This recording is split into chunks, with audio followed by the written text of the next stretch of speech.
Hello everyone and welcome back to the channel. So ये हम atomic structure कर रहे हैं जिसके हम इम्पॉर्टेंट क्वेश्चन कर रहे हैं।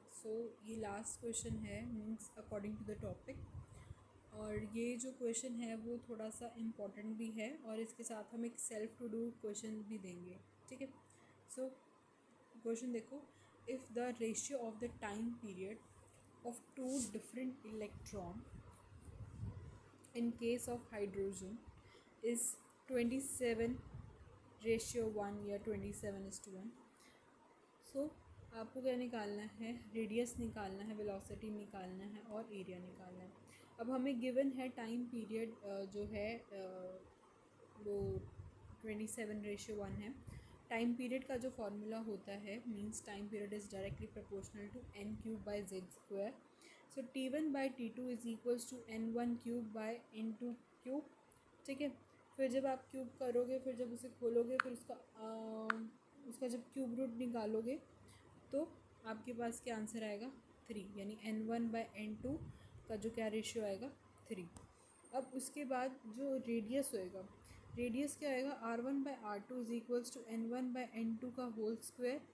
तो n1/n2 आपका आ रहा है 3, तो उसका होल स्क्वायर आपके पास क्या आ जाएगा 9 आ जाएगा। अब फॉर्मूला क्या होता है n²/z।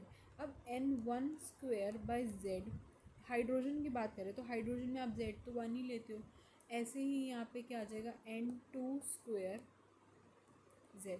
z से z कट जाएगा तो n1²/n2² आ जाएगा। ठीक है, तो ये वही यहाँ पे वही लिखा हुआ है और फिर उसके बाद n9 आपके पास आंसर आ जाएगा। अब वेलोसिटी देखो, वेलोसिटी में क्या आएगा ना, वेलोसिटी में फार्मूला क्या होता है z/n। वेलोसिटी का फार्मूला क्या होता है z/n। अब क्या करना है z/n, ठीक है। फिर से क्या है z/n, तो यहीं z लिख देते हैं, n ऊपर आ जाएगा तो z से z कैंसिल, तो ये n2/n1 आ जाएगा। n2/n1 मीन्स यहाँ पे n1/n2 3 आया था, n2/n1 आपका 1/3 आ जाएगा।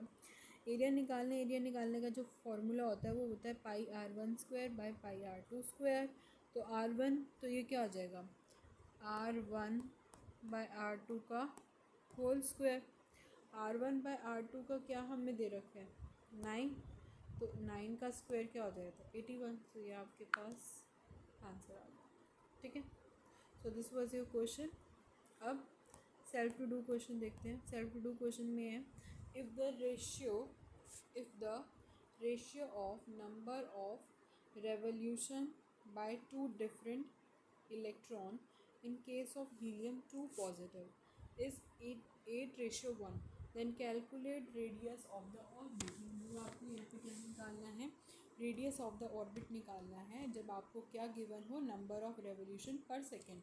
तो नंबर ऑफ रेवोल्यूशन पर सेकेंड का फॉर्मूले से आपको सबसे पहले फाइंड आउट कर लेना है क्या आएगा। नंबर ऑफ रेवोल्यूशन का क्या फार्मूला होता है, नंबर ऑफ रेवोल्यूशन का फार्मूला होता है z²/n³।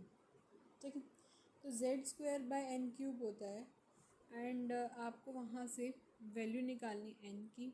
उसके बाद रेडियस का फॉर्मूला है n²/z, वहाँ पे n की वैल्यू पुट कर दो, आपके पास आंसर आ जाएगा। ठीक है, हिंट दे दिया है क्वेश्चन का and this was your question.